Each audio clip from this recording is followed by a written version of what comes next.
Hukumar tace fina-finai ta rufe shagon Kausar mai back to back a Kano.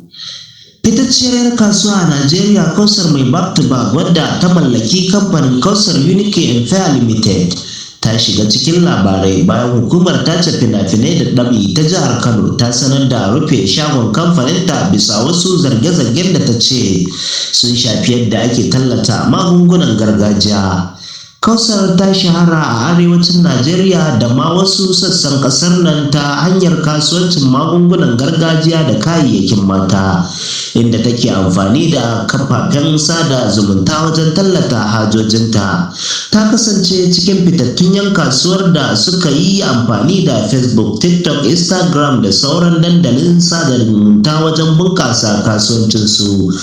A cewar bayanan da ake da su, shafin nata na Facebook ya mallaki fiye da mabiya 480,000 tare da kusan wallafe-wallafe 1,900 zuwa watan August 2026. Wannan ya sa ta kasance cikin fitattun masu tallata magungunan gargajiya a intanet. A yayin tallata kayayyakinta, Kausar ta kasance tana amfani da sunan hajiyar back to back tare da taken Natural Herbs General Co. insha Allah, wanda ya zama sananne a tsakanin mabiyanta da kwastomominta. Sai dai a ranar 2 ga watan Agustan shekara ta 2026, hukumar tace fina-finai da ɗab'i ta jihar Kano ta sanar da cewa ta rufe shagon Kausar Unique Empire Limited. Hukumar ta bayyana cewa matakin ya biyo bayan ƙorafe-ƙorafen da ta samu da kuma binciken da ta gudanar.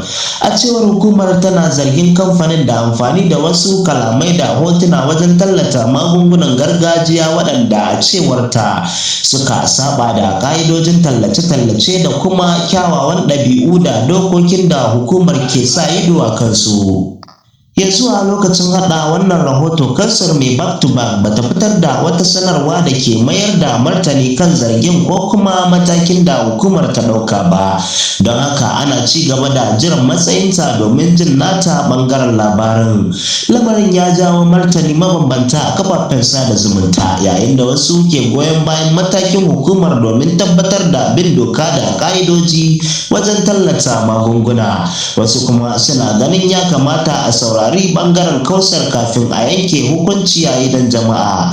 Duk da wannan lamari, Kausar mai back to back na ci gaba da kasancewa ɗaya daga cikin fitattun masu kasuwancin magungunan gargajiya da suka yi suna ta hanyar amfani da kafafen sada zumunta wajen tallata hajojinsu a Najeriya. Ku ci gaba da kasancewa tare da tashar Fagen Labarai domin samun sahihan labarai, ingantattun bayanai da rahotanni cikin gaggawa. Kada ku manta ku danna maballin subscribe, sannan ku kunna ƙararrawa domin kada ku rasa sabbin rahotanninmu.